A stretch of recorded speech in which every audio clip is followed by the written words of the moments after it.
When I read the first book, it hadn't yet been published, and I had no idea that it would become this. The books were huge, and it was quite a daunting thing, because obviously you want to get it right for everyone. I was willing to do anything. If they wanted me to sing and dance, I would have tried that, if it meant that I had the opportunity to direct a movie. In those days, I was just a kid who had no idea what she was doing. I was proud I got a part, and it wasn't like I got the part of Harry Potter. It was like, you know, I've got a part. I had no idea what I was getting into. Roll, please. Rolling. Speed. Creating the world of Harry Potter. Take one. Set and action!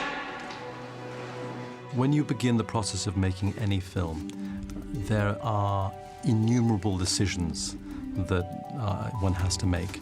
Decisions about the script, who your director is going to be, who are going to play the parts, who your cameraman and production designer is going to be, who your costume designer and visual effects supervisor is going to be.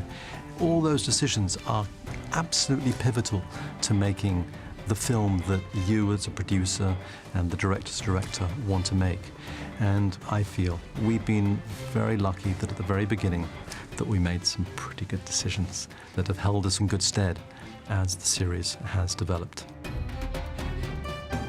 The first day of filming was at the train station, and I just remember being incredibly nervous. I didn't sleep the night before. That night, I felt all of the intense pressure of what I was about to do. And I thought, if I fail, everyone in the world will hate me forever. So it's not that much pressure. Do the sunglasses help with contacts? Yeah, I'm going to take them off last minute. Excellent. That's good. That's a good idea. Keep it on at all times. I will.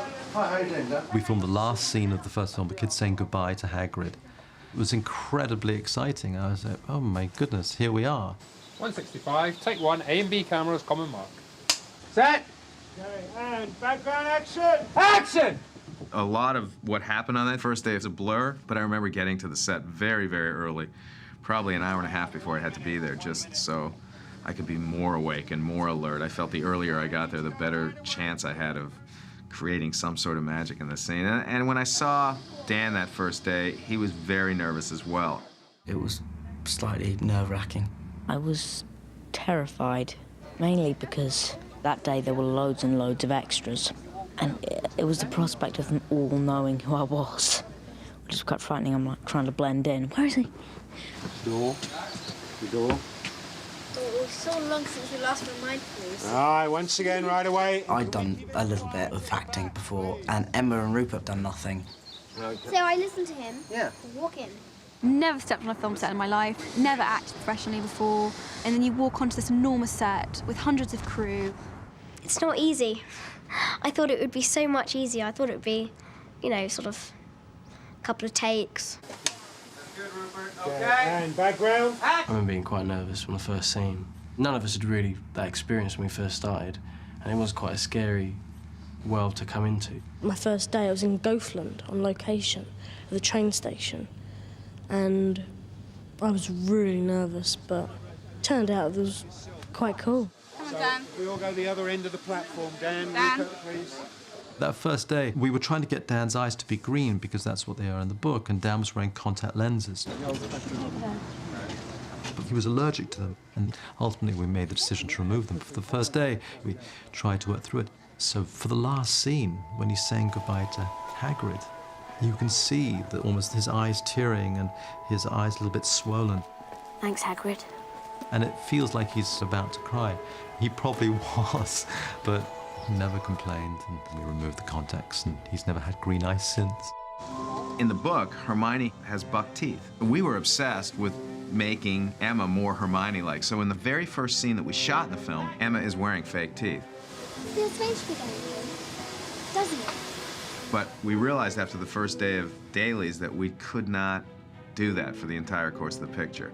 And we were able to cut it in a way that you really can't tell, but they're there. If you look closely enough, she's wearing false teeth in that last scene to make her more Hermione-like. Come on, Harry. It's almost like you want to be down here over Hagrid, and then so we're making more of a definite move as Harry comes towards us up over.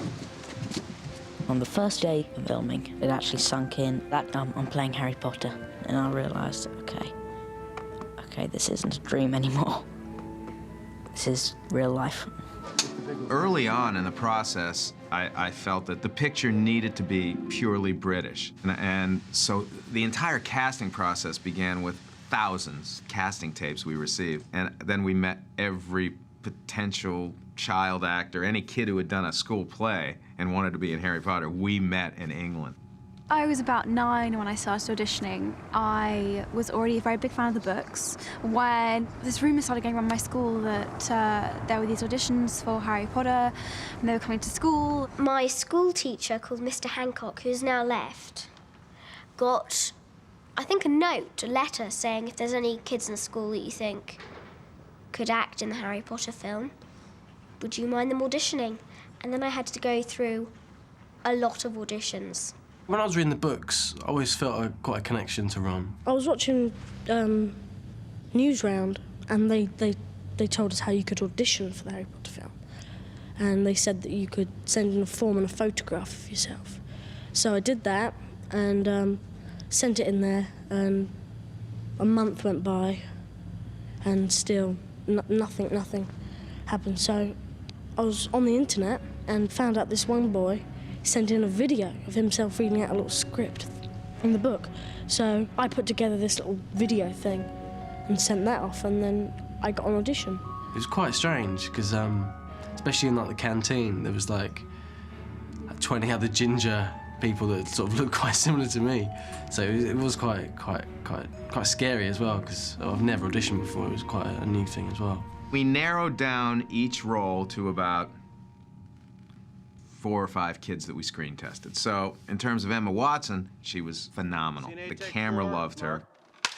She had Hermione's sense of humor. She was sharp as a whip for an 11-year-old girl. We had a couple of screen tests where I had to learn lines. No, I don't say they were hard. No, they were quite enjoyable, actually. Seeing Emma Watson's screen test, we were all in agreement that Emma was Hermione. For Rupert, for Ron Weasley, same sort of situation happened. He immediately popped off the screen. Rupert is a very shy kid, but he had this devilish, mischievous quality, and he had a face that I've never seen before. I mean, he was just unique, and his face was a wealth of all these emotions. He had a wonderful sense of humor, but also a real sense of soul. He really felt like he was one of the Weasley children, and we all fell in love with him for Ron Weasley. So we'd sort of found our Ron and Hermione, but we were becoming increasingly nervous because we had a film called Harry Potter and the Philosopher's Stone, and we didn't have Harry Potter. We began looking in November of 1999, before we had a director, and it was quite scary because here we were in July and we were shooting in September and we didn't have Harry. There was a sense of pressure because everybody was talking about it. The press was writing about who's going to play Harry Potter. The studio was constantly on the phone with us. Have you found him yet? Have you found him yet? Our casting director was going crazy trying to find him. It was interminable, you know, looking and looking and looking and not finding. After we had looked at countless tapes and seen countless kids, I remember popping in a tape of David Copperfield, and I saw Dan's scene, and I thought, this kid really has the potential to be Harry Potter. But there was really a general reluctance from the parents. My mum and dad both went, no, you know, that's far too much of an upheaval of his life, so he you know, that we can't let that happen. And one night I went to the theatre with Steve Clovis. David Heyman was sat in the row in front of us at a production of a play called Stones in His Pockets. I looked up and there was Alan Radcliffe, who was an agent at ICM who I knew. And he said, oh, how are you? Great. And then next to him was Marcia, his wife, and the boy at the end was his son, Daniel. So I sat down in the row in front, and I paid very little attention to the play. I was always looking at over my shoulder at the boy behind, and he just had this quality which was an old soul in a young body. I noticed David Heyman turning round to me every so often. I was like, who's that man? And then, in the interval, he came up, him and Steve Clovis came up, and they introduced themselves. My dad just went, okay, maybe, he saw it as a sign. Like, I don't believe in that kind of stuff particularly, but they took it as a sign that it was somehow meant to be, and so they let me audition. And action. That's a dragon egg. What is it? That's what that is. What is that? Dragon egg. I remember I auditioned. There was this whole scene about a dragon egg in the first film, and I think Chris Columbus broke a real egg. Oh, uh-oh. And made me laugh. Dan's screen test was amazingly charming and soulful, and he was inexperienced as an actor, but there was one thing that Dan had that you couldn't teach anyone, which was this sort of haunted quality. If you heard your mum screaming like that, you're just about to be killed. You wouldn't forget in a hurry. I just saw it in his eyes in more serious moments, and that was the moment, I think, that we all felt when we saw that screen test to hire Dan as Harry Potter. Excellent. Dad comes in and says, I've just spoken to David Heyman and you've got the part. And I cried, and I was in the bath. Why did you cry? I cried with happiness. So we ended up with our 3, and I don't think we could have done better. The 3 of them together were just perfect. They really felt like the characters had jumped from the book. I checked this out first term for a bit of light reading. This is light. Shut up. The first time I actually met Rupert and Emma, I think we'd done a screen test together, but I still didn't know who'd got the part. And then when it was announced we got the part was the first time we met properly. This is Dan and Rupert on the day that they got the job. We brought all 3 of them here, and they came into my office.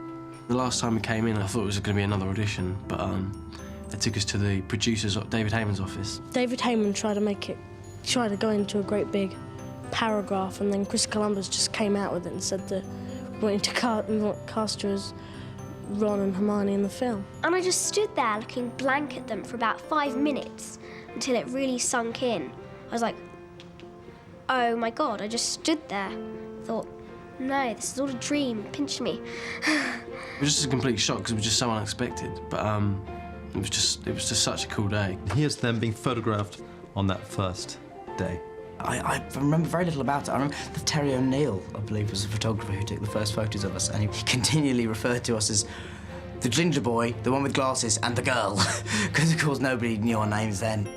I look back on those photographs now and I feel like that's a different person. I feel like I don't know that girl. It's really strange. So much has happened since that day.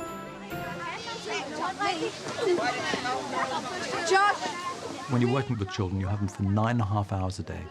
It's 3 hours for education, an hour for lunch, 15-minute breaks every hour. So ultimately, you end up shooting scenes with children for around 4 hours a day. That's not very much. And it necessarily means that our schedule is longer. You know, the longest shoot I'd done was 11 weeks, and suddenly we were on for 11 months. Set, and action! I'll never forget just walking onto that set in kind of the middle of nowhere in northern England and just thinking, I've never been so nervous in all my life because, I mean, like, you've got the big steam train, you know, all the lights, hundreds of extras, hundreds of crew. So we kind of thought, oh, is this what every film's like, where you've got thousands of crew, or you know, like most films last about 6 weeks, not 9 months. This way, first years, come on now! Hey, Hagrid. Whoa! I thought the kids all had acting experience because they seemed completely unfazed by... I mean, walking onto a big film set is a scary thing if you're expected to do something when they shout, go now. As an adult, it doesn't get any less scary, really, the first day. They just seemed completely cool to it all. Did you say hey Hagrid a little earlier? As soon as he says hey Hagrid. A little higher on the lamp, Robbie. And action! Right now, first years, this way. Robbie Coltrane was Joe's idea, because we wanted somebody to play Hagrid who we knew could be tough and dangerous, but at the same time was warm and vulnerable and very funny. And Robbie is all those things. Right then, follow me. There was just no question of not doing it. You knew it was, so long as they were true to the book, it was going to be wonderful. All right, shooting. Okay, roll sound. Okay, class, listen to me. Welcome to your first flying lesson. I want you to raise your hand over the broom. For the flying lesson, I remember saying action, and half of the kids started performing. The other half of the kids are staring into space. We had to stop, and I said, you know, action means we start shooting. And I thought to myself, oh my, this is the beginning of a very long shoot. So Peter, this is everybody's moving on action. This thing. Rupert, go to your left. Other left. I don't think any of the kids will disagree with me when I say that they were extremely inexperienced in terms of being on a film set and doing film acting. We had to cast a lot of children for Harry Potter 1, and Chris and David were just as meticulous casting for students as the other roles. But actually, one of the great things was when we were auditioning, especially the children, you didn't have to explain any of the characters because they knew them better than I did. I was just such a fan of the story. I wanted to dress up like a wizard and I wanted to go to Hogwarts, and I knew the best way to do that would be to get a part in the film. And it was nothing to do with my career at the time, it was just a little boy wanting to be in Harry Potter. When I first started, we shot a scene where Neville's broomstick takes off. And I'd read it in the script, but I don't know, I had no idea what to expect. You know, I'd never done anything like that in my life. Hold on, let's start at the beginning, still rolling. Switch your hands. Matt, right. Remember to look to your right, look down, be really scared and hover. To come and have stunt department put you in a harness and strap you to a broomstick, and then you're flying around on this roller coaster type thing. Cut. And they call it work. It was brilliant. All right, shooting the plate. Please stay back. I remember the first time when we went on location, I think it was to Annick, and we were awful. That's really what I've got to think. I mean, we were messing around all the time. You should imagine having a massive group of 11-year-old kids just running about, trying to keep them controlled, and just feel bad for all the people. They're trying to make a film, and we thought we were on a holiday camp. We were having a great time. Okay. All right, checking out. My great lament is that we don't really do many locations anymore. There's a great deal more location in Harry Potter 1 and Harry Potter 2 than there is in 4, 5, 6 and 7. That's because in the beginning, the time we were given, we couldn't possibly build all this. The first person hired was Stuart Craig, because this world had to be created. Honestly, your first reaction is fear. I thought, oh my God, how can I possibly do this, really? Starting with Stuart Craig was one of the best decisions that we made on those pictures, and Stuart's just a genius. He really has brought Hogwarts and Joe's universe to life. It is his creation. When we first began this whole series of films, Harry Potter 1, we met Joe Rowling and had loads of questions, masses of questions to ask. And this was, in fact, her layout drawn at a hotel dining table of Hogwarts. All the major ingredients, the Dark Forest you see there, the castle, the Quidditch pitch, the Black Lake, Hogsmeade, everything is on there, the complete world. Without a little hand-drawn map, I would never have got to grips with it in the way that we did. It was the most terrific gift. Boom! Goes up, and then back down, back over here. Then you're going too far up that way. Okay, cut. Everyone working on the film was committed to finding a way to make the material not only cinematic, but also a magical, faithful retelling of the first book. Hand out, Dan. Freeze in that position. Sean, same with you. Don't move. And action. David Heyman was a wonderful collaborator and very passionate about the film. And I think that's why David and I got along so well. There was nothing else in our minds except making a great film. Chris was incredibly good to me. I think he respected my passion for the material. He respected the fact that I was there before anybody. He respected that Joe and I had a very good relationship. But there are many people in his position who would have cast me aside. At that time, I was a young producer, and what the director said went. But Chris wasn't having any of that. Not only to keep me around, but he was very supportive. And I learned an awful lot from him. David and I had the same vision for the films, and that vision being that the first film was more of this wonderful, sort of rich version of Hogwarts, this storybook world that we were creating. Then as we got into Chamber of Secrets, the facade starts to chip away a little bit, and we got darker with each film. That question of what is this world, what does it look like, you always start with the novel. Because J.K. Rowling talks about the great antiquity of the world, I immediately thought, where would you go on location? What exists from that era? Well, there were bits of Oxford and bits of Cambridge, some of those colleges, and also the great Gothic European cathedrals. We were able to go to various churches and universities throughout England and create the whole world. The creating of the castle carried with it this inherent problem of mixing real locations with bits that we had designed. Given that real locations are often disappointing, they're full of bits that don't quite fit the story that you're trying to tell. So it's the blending of these two worlds, and I found that very difficult. And I think in some respects, I have to say, we failed. And I'm thinking specifically of the exterior of Hogwarts. When it was all put together, it didn't amount to a really successful, iconic silhouette, which is you want it to work on this kind of simple level. What has happened since then, on all the subsequent movies, we have slowly improved the silhouette of those things. We've taken away some of the real locations. Anik was a featured part in one, is less. So Stuart has reshaped and rebuilt Hogwarts as the films have developed to become more to his liking, I think. Rupert, hold your head up. Dan, eyes a little wider. He's gone. Look to them. Yeah. But this is important. This is about the Sorcerer stuff. Just a little faster. Head up. Eyes wider. She's just told you he's gone. Action. He's gone? But this is important. Yeah. You gotta look to them. He's gone. Head up. In the early days, I had to find a way wrangling these kids to deliver some sort of performance because they couldn't have been any greener. It's a lot harder than everyone thinks. And there are 50 billion, trillion, million things going on at the same time that you have to think about, like hitting your marks, getting your line right at the right time, making sure you step into the light so that the face doesn't shadow you. All that kind of stuff. He's gone? Now? But this is important. This is about the Philosopher's Stone. Okay, still rolling. Hold your head up.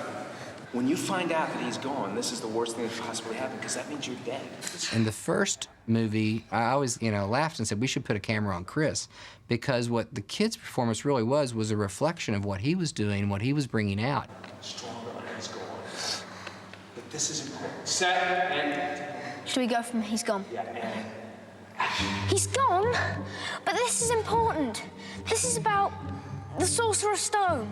Don't take a pause between this. Okay, about yeah. Sorcerer. Eyes wide, stronger. He's gone? Chris was so wonderful with them. He often had to chin up Dan. Head up, Dan. Head up, even higher. Rupert, stop smiling. No, don't smile. Emma, look this way. You guys should look at each other after he's gone, okay? Okay. Somebody said that the difference between children and children on a set is that children on a set actually do what you tell them to do. That was no stranger Hagrid met in the village. It was Snape, which means he knows how to get past Fluffy. And with Dumbledore gone... Good afternoon. Alan Rickman was so fantastic, I was freaked. You want to be careful. People will think you're up to something. I was constantly having to remind myself that it was, it's only a film, it's only a film, it's only a film, it's only a film, nothing's real. But it was terrifying. That is great. Alan Rickman, to me, was always Snape because Jo Rowling showed me some early drawings. She'd done this sketch of Snape and looked just like Alan Rickman. He was a little reluctant because he has done this particular type of villain in the past, so he didn't want to be typecast as this villain. So David and I took Alan to dinner to convince him he had to play the role. And I remember the car ride through London with David driving, with Alan sitting in the front seat and me sitting in the back, and David almost got in a car accident. And I remember saying, David, don't kill us before Alan says no, because we just expected him to say no, but for some reason, 2 days later, he came back and said yes. I don't think I had much choice in the matter. Lots of godchildren and nephews and nieces were not only excited, I think insistent. He knows how to get past Fluffy. And with Dumbledore gone... Good afternoon. When you see this movie, you're not going to see all of these huge mechanics and the months of editing. You're just going to watch a close-up on two little boys and a little girl's face at the centre of the story, and unless that reads, the film won't work. Dan, remember to enunciate. Keep your head up. Rupert, don't smile. And Emma, don't put your head out forward. Action! A problem in the early days, and the problem all the kids had, was this sense of total delight at being there, so they could never stop smiling, even if it was a serious scene. And action! Me and Dan both have this giggling problem. And I remember Alan Rickman, the first one, told me to relax my face and just not think of anything. Sorry. Sorry. Didn't really work, to be honest.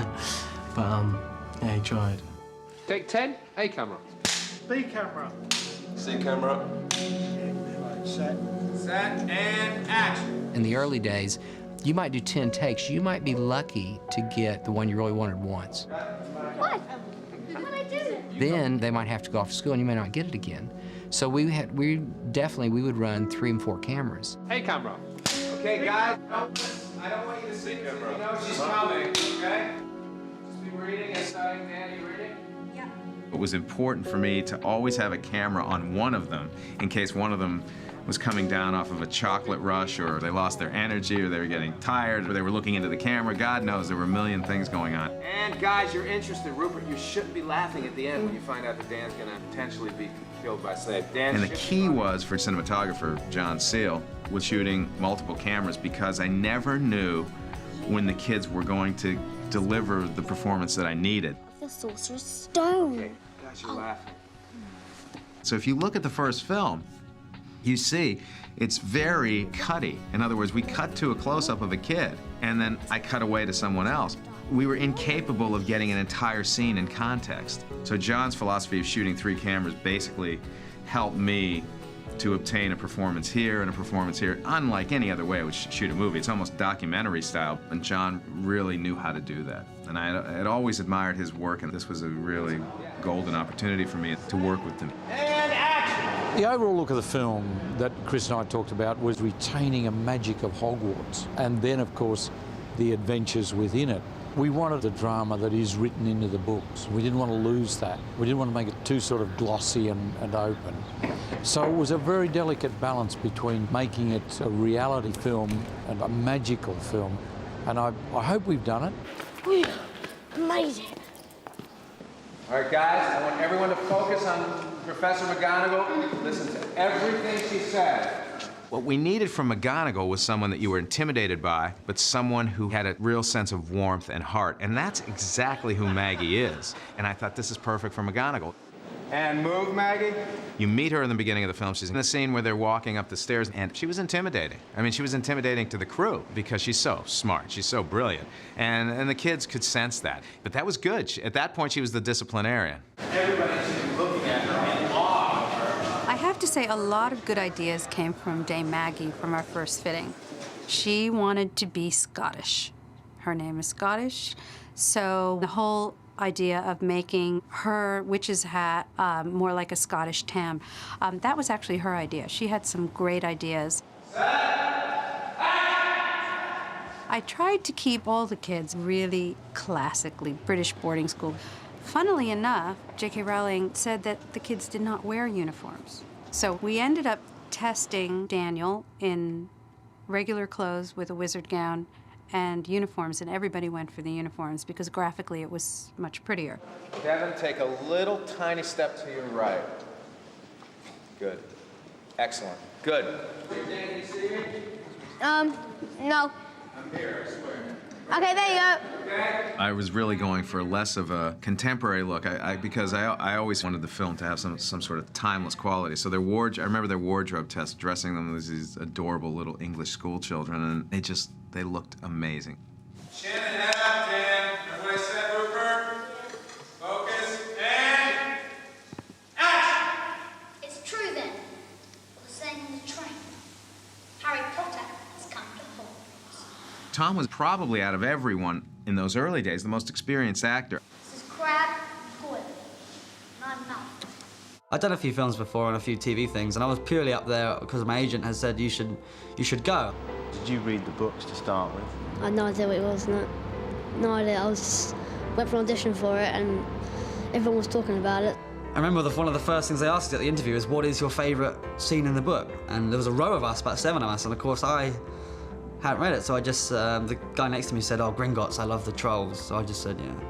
Same as this guy, yeah, I love the trolls, they're brilliant. And straight away, Chris saw straight through that, and I'm pretty sure that gave him a little internal laugh, so that could have helped, I don't know. At one point, when we were trying to find who's going to play Harry Potter, I thought, Tom was so good, let me put some makeup on him and put a scar on him and a black wig and see if he could do Harry Potter.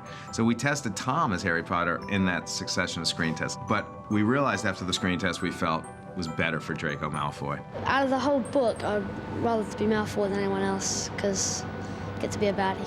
Rehearsal. Back again, Harry? My first scene with Terrace, he came on and he introduced himself. That was quite scary at first because there are quite a lot of people who've worked with him before. And you've heard things and you're like, oh, okay. But when he gets on set, you're like, okay, you're quite frightening. Yeah. I'm gonna go over here. I do not need a cloak to become invisible, Harry. When it came time to cast Dumbledore, we needed a father figure who had a sense of mischief and had a twinkle in his eye. So we thought Richard would be a perfect Dumbledore. Let me give you a clue. And Richard, by the way, is my godfather. My father used to be his agent. He was his best friend. So Richard was a very significant part of my life growing up. And he was a true eccentric, a real character, a larger-than-life character. And that was what you wanted Dumbledore to be. Most what? Most desperate desires of the heart. Well done, Richard. I remember Dave and I going to dinner with Richard, and he was reluctant to play the role. I must admit that it took me months to say yes to it. I wasn't necessarily very keen on doing it. What really sold it was not me. I wish I could claim such power, but no, it wasn't me. It was the fact that his granddaughter, Ella, read the books. My granddaughter called me and said, Papa, she said, if you don't play Dumbledore, I will never speak to you again. And I say, okay, I'll do it. She's wrapped up in it, and I love the book, I love the script. It's beautifully written and beautiful dialogue in it. I see that you, like many before you, have discovered the delights of the mirror of Erised. In hiring a writer, we wanted somebody who could capture the spirit of Joe's writing, and so I sent the book out to a few writers. But I had around, I can't remember, 7 first editions of Harry Potter and the Philosopher's Stone, which I sent out to many writers who passed on it. Each one of those books is worth like $25,000 now, so the screenwriters who didn't do the book ended up getting paid anyway. We hired Steve Clovis, who at the time I suppose was an unusual choice in as much as he had never written any family adventures, as it were. But he was a writer who I loved and who was brilliant at adaptation. Writing Harry Potter and the Philosopher's Stone is probably the most challenging thing I've ever done, because people are so familiar with the book and feel so connected to it that you don't want them to feel cheated in any way. Joe Rowling, Steve Clovis, David Heyman, and myself worked on that script together a lot. We sat and went through the script page by page by page. And slowly the film that Chris ultimately made began to take shape. Jo Rowling's probably been my greatest asset, because from the beginning she was extremely supportive and understanding of what I was dealing with. And over the course of about a year and a half, we've emailed each other back and forth. She's made herself available, been extremely generous with her time and answering my questions. She's driven me crazy at times because since this is a series of books, a familiar refrain became, I can't tell you that because that's going to happen in book 7. But she would tell me when I was on the right path. I think when we were making the first film, she had showed us in manuscript form the 4th book. And she just, she gave it, I know she gave it to Steve, and Steve then took it on the plane, and he realized, oh my goodness, here I am carrying this. I think he was really nervous. Here's Steve on the first, at the Mondrian Hotel, looking much younger than he does now. And that's Chris on the phone back there. And that was the first, God, Steve does look younger, right? I'm going to show him this later on today. We're still working on the script for Harry 7 Part 2. Clear the line, put me and those guys on the top row, okay? And Mr. Harry Potter has his key. In the first film, I particularly remember the scene where Dan has to come up wanting access to his vault. And Chris wanted Dan to kind of look shocked. And when you first walk in, that thing really scares you when you first enter frame. Set and action! But Dan really was not fazed by anything. So Chris said to me, on the next take, when you lean over, make him jump. Look me in the eye when I'm talking to you! Does Mr. Harry Potter have his key? It did not have the desired effect at all. He just burst out laughing. Hey, I told you, one or the other. Day 27, it all fell apart. All right, well, we tried. I was made to look very different as the bank teller. Big ears, the nose, the spectacles, the teeth, the contact lenses. So, as that character, there was nothing of Warwick left. And Nick Dudman and the makeup effects department took care of that. The challenge on the Potter films at the beginning was very definitely the goblins. The trouble with something like goblins, most of the designs you look at have been done. And if you say, no, it's got to look new, you find the avenues you're going down get narrower and narrower and narrower. So in the end, we decided the most important thing was character. Make each of these an interesting character and goblinize that character, so that there isn't a set look for goblins any more than there's a set look for human beings. We then decided we would do all the pieces in silicon, but it was a bit of a gamble. Silicon at that point was still pretty iffy, and there were a lot of questions about it chemically that I wasn't totally convinced by at that point. Now it's very much a production line, very straightforward and lovely. But this was one of the first occasions where we were using it. There were moments where we were going, why isn't this setting? Why isn't this working? But we cracked it, and we learned a lot. I was very pleased with the way the goblins worked out, because the way they were shot, the way the sequence was done, was very complementary to the work. Hagrid, what exactly are these things? Okay. So he says his line, you throw them in the cupboard, lock the door, and then you go down to the bars. There's no such thing as magic through the bars, then you close it. Chris Columbus was very interested in the idea of the misery of Harry's situation.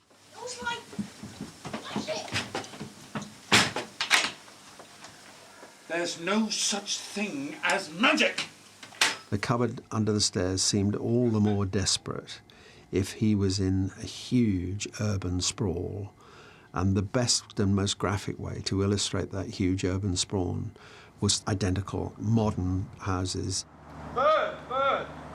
Privet Drive had to feel like this mean, awful place. And so we intentionally looked for the place that felt like it would kill any creativity or originality that anyone would ever have who lived there.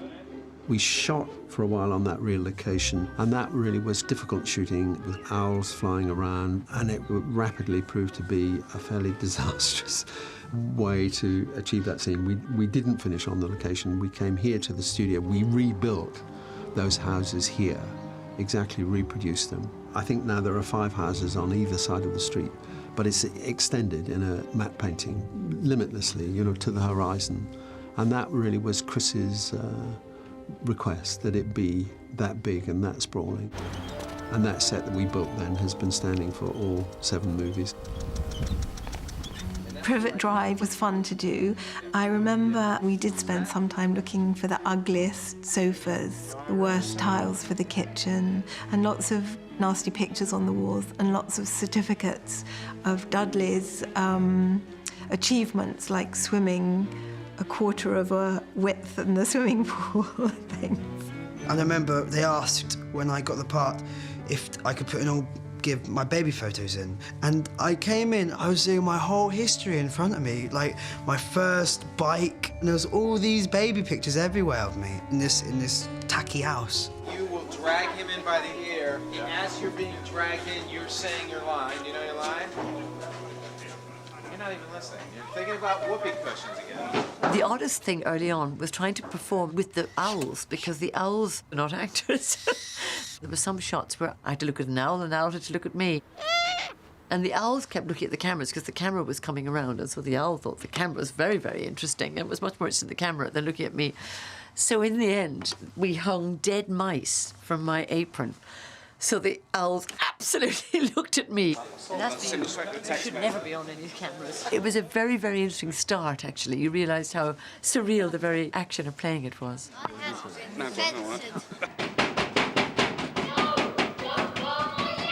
That was the first time I'd worked with Fiona.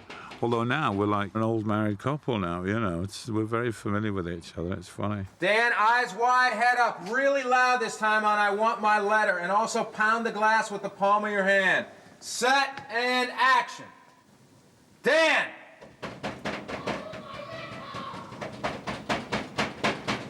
Say Don't burn my letter!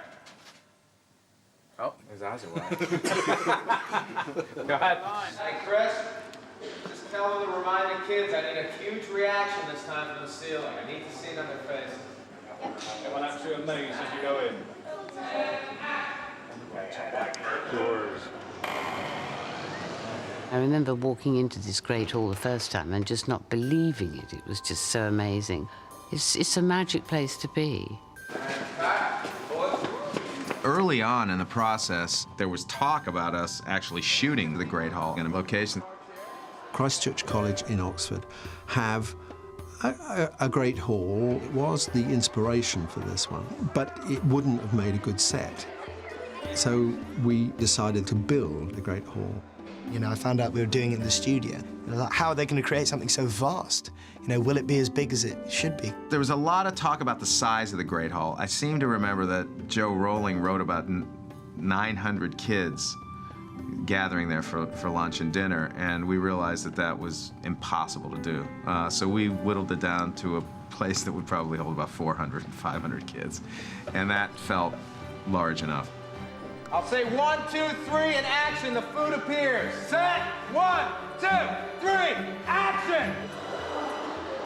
I think what's good about it is that even though it's a source of so much magic, it's firmly rooted in reality. And I think that makes the magic all the stronger when it unexpectedly grows out of something that is seemingly so real. I mean, most sets are kind of literally all polystyrene and fake wood and everything, but a lot of the stuff that's in the Great Hall is real stone, real wood. We built a lot of fire into the Great Hall, so it just had this sense of warmth and magic. However, the floating candlesticks were a bit of a problem because we decided to do them practically as opposed to creating them in a CGI environment. So we placed hundreds of floating candles above tables with tiny strings, and all of those candles had to be lit before each take, and all of them were on a sort of a pulley system where they moved up and down so they felt like they were floating. It's not real, the ceiling. It's just bewitched to look like the night sky. I read about it in Hogwarts, a history. When we did the shot where we craned down through all of these floating candles, you couldn't see the strings. Everyone in the screening room applauded that day. It was just stunning. Stunning work from John Seal. It was incredible. It was amazing. Like, no acting required. Come on, guys. This one will be the last day. No matter what happens. Focus. Big reaction. It's almost lunchtime for you guys, yeah. Quiet, please. Be ready. Thank you. The only problem when you've got loads of people is you find that the breaks aren't as much because they've got to move so many people out and so many people back in again. I'm tremendously kind of amazed by the level of commitment and control that the kids have got. I would never have imagined, just from going to school to drop my daughter off, that you could get together that many kids without chaos breaking out, and yet they all seem very dedicated to what they're doing, very focused, very clear, and they take direction amazingly well. And there's 300 kids in the room. Hold on, everybody pause. Dan, take a little step back. Rupert, take a little. You guys okay focus-wise? Chris was in the Great Hall with about 350 children, and if one came up and talked to him, he would automatically just sit down as though he'd known them all his life. All right, roll sound. Here it is. Okay, relax. Relax, okay? I don't know how he does it. If I was him and I had 100 kids running around, I'd just flip. But he's kept his cool all the way down, and he's been really nice for everyone. Scared? You're really terrified? He has helped us through the whole entire film. I've learned so much. I feel like I've learned so much through the acting experience. Got it? Chris had this tremendous enthusiasm, which is what was very much needed on those first two films, because, you know, if we come onto the first two films and the director had been horrible, I don't think any of us ever would have acted again. And cut! When we began the process of finding our director, we spoke to several really fine directors. Even Steven Spielberg expressed interest, and that was, you know, for me, quite remarkable. But ultimately, he had other projects that he'd been working on for a while, and he decided to work on them. When I read the book, it was just at the beginning of the phenomena. And I called my agent and I said, you know, I think I would really like to make a movie of this material. I really, really responded to it. I saw the movie in my head when I read the first book, and I saw the world. And my agent said, well, you're going to have to get in line. There are about 50 other directors who also want to make this into a movie. And I was completely sort of stunned because I hadn't been following it that closely, and I didn't and then she sent me a list of the people who were, you know, in contention, and I thought, there is no way, shape, or form I'm going to get this job. Rob Reiner was on the list, Steven Spielberg was on the list, everyone was on the list, and she said, Warner Brothers is willing to have an interview with you. Chris arrived at the meeting with a script. He himself had taken 2 weeks on his own, writing on spec a draft of the script. And he'd really thought through how he wanted to approach it. I think at that moment, they probably realized that I was very, very, very serious about making a great film out of this material. We met a lot of people, and ultimately it came down to studio comfort, and also the person who had the most passion for the material. And it was Chris Columbus who emerged as the favorite and got the job. I got a call from one of the executives who said, you're our guy, we're gonna go with you. So it was an amazing moment. It was an amazing moment because I remember walking into the kitchen of my house and telling my wife, I got the job. I got the Potter gig, we're moving to London. This is Chris with Dan and his head covered, and with Chris's young daughter. The amazing thing about Chris, one of the amazing things about Chris, during the pre-production period, his family lives in San Francisco, and he would fly every Friday to San Francisco and come back for Monday morning because he felt it was important for him to spend the weekend with his kids. Pretty impressive as far as I'm concerned. And this is what it made him look like.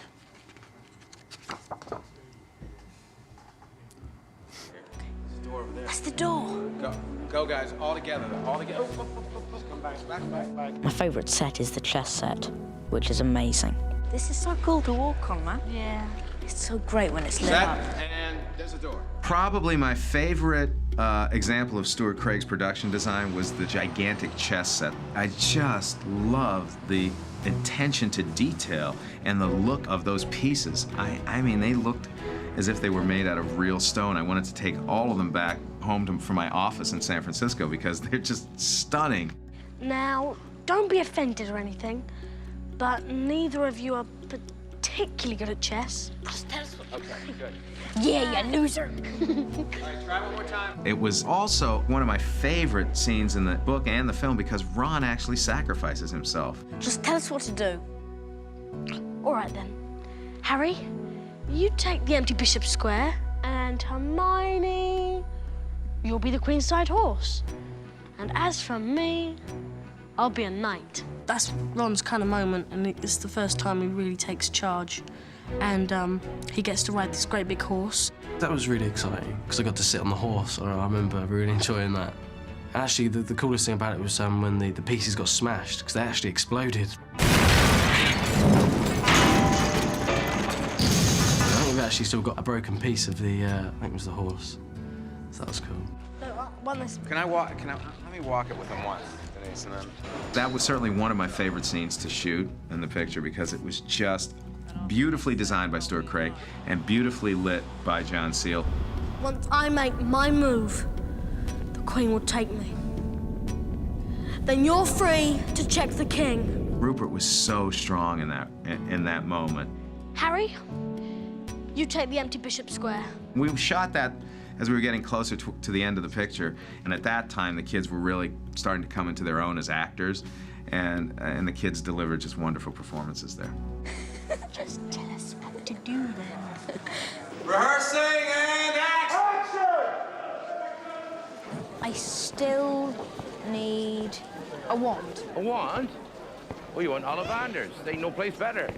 We all felt that Diagon Alley should look like the Dickensian world, so that was a bit of a challenge because you think, is there anywhere in London where we can actually shoot Diagon Alley? Well, the reality is That world that we think still exists somewhere, there's very few places look like that, and if they do look like that, there's always a phone shop or something modern or a grocery store that you can fix, but you can't really recreate it completely. So we realized we'd have to build it, and Stuart built it in a way that had a sense of forced perspective about it. So it appears to go on forever. As you can see, the street ends in a green screen. So in the book, your impression is of a much longer, much more complicated street. For the scenes that we have to shoot, this is sufficient. It's a great challenge in the detail, and as you can see, there aren't any vertical lines in it whatsoever. Getting it just right so it looked like a Dickensian street, I think that was the hardest challenge.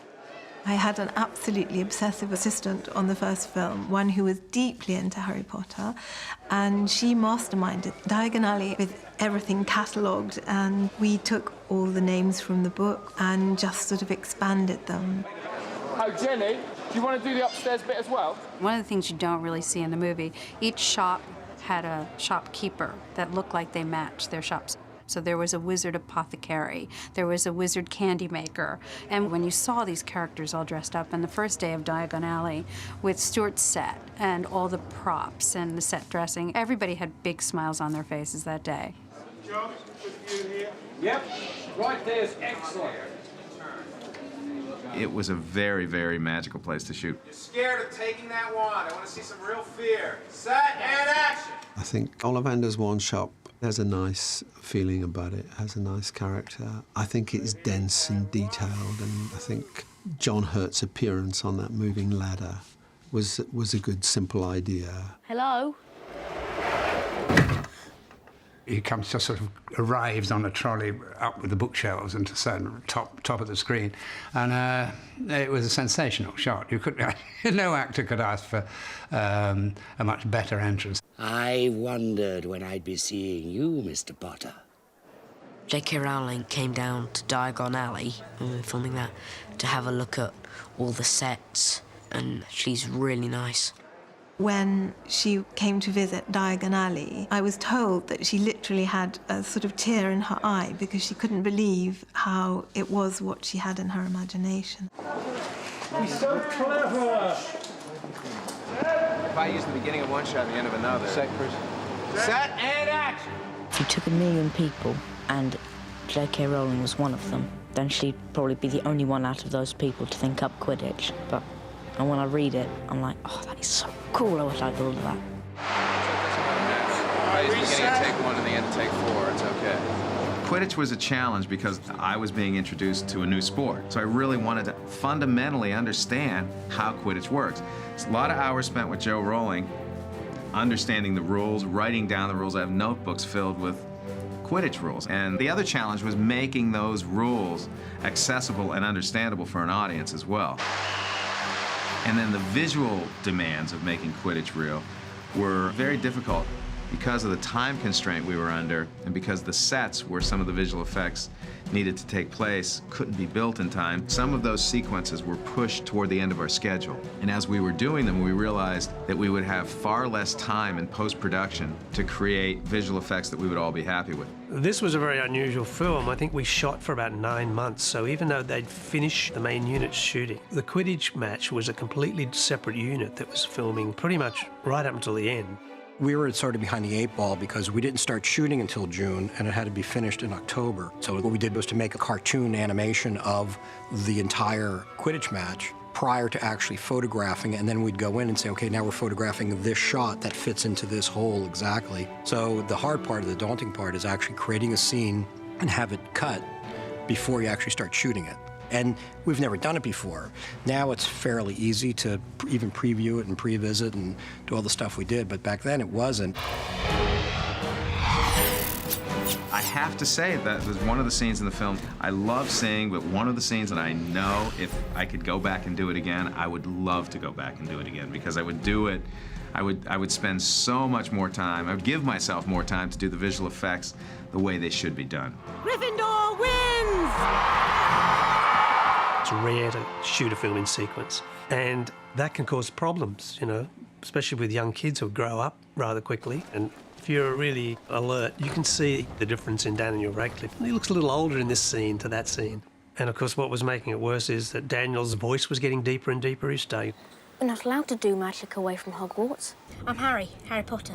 The pressure really was a combination of post-production and pre-production on Chamber of Secrets, overlapping those two things, because Harry Potter is all about beating the clock to a certain level, because you didn't want to wait another year to start Chamber of Secrets because the kids age so quickly that they'd be too old for their roles in that particular book.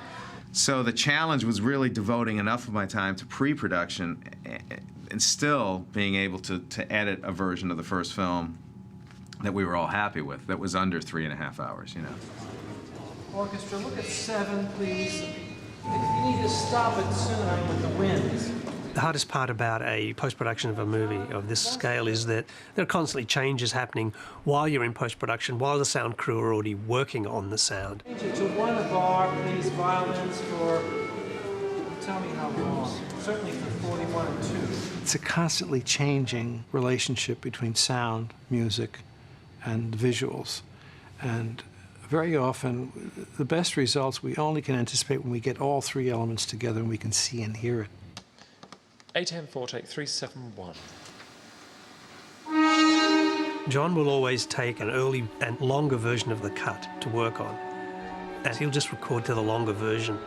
I remember one occasion we saw the cue played back of this long version of the arrival at Hogwarts, and Chris just turned to me and said, "You've got to go and put that back to that long version," because we'd shortened it because we thought it was too slow. But once we saw it with the music, it was brilliant.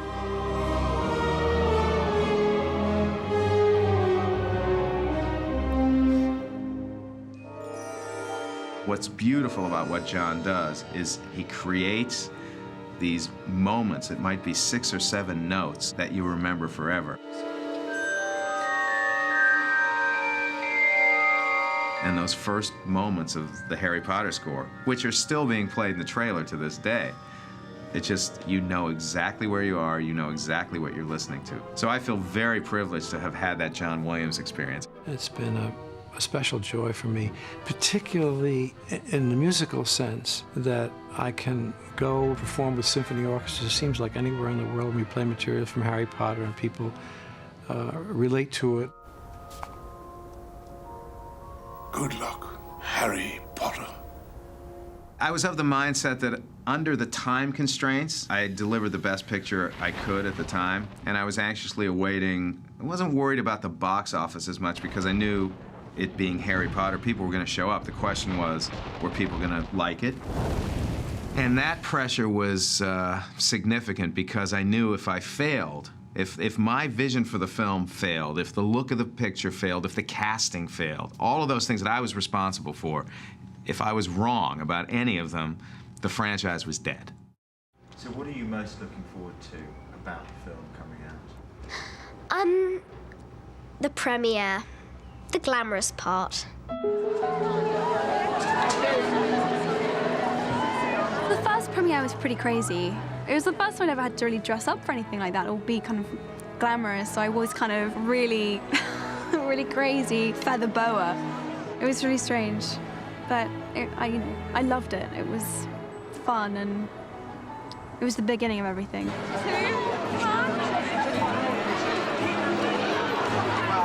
The premiere was just incredible. It was just a really exciting time. Quickly sign an autograph for me. Just in the front there. The premiere was a huge, huge moment for them. I remember sitting in the balcony, and the place just erupted into applause, a standing ovation, which was fantastic. I can't lie, it was fantastic. So it was just a very emotional moment. And we released Potter that Friday, and the following Monday we were shooting Chamber of Secrets. So there was really no time for celebration or even enjoyment. We saw that the film was going to be a big hit, and then on Monday we went right back to work on the second one. I don't think we really did have time to take it in. We knew it had been successful because every so often somebody would come in and say, "This is a record we've just broken," but we were kids, so we just kind of, "Oh, cool, brilliant, that's really cool, you know, great." We didn't know really what it meant. Yeah, it's bizarre, but yeah, but looking back, it's seriously cool. As it's been in my career, I had critics who loved the film, critics who were mediocre about the film, and it's an interesting element because it goes hand in hand with me, and I now accept it for what it is. But I saw this incredible 4-star review from Roger Ebert, and it just changed my life because he'd always been a little reluctant to really go there with some of my films, and he absolutely loved this film. And I felt, well, that's good. That really made me feel good.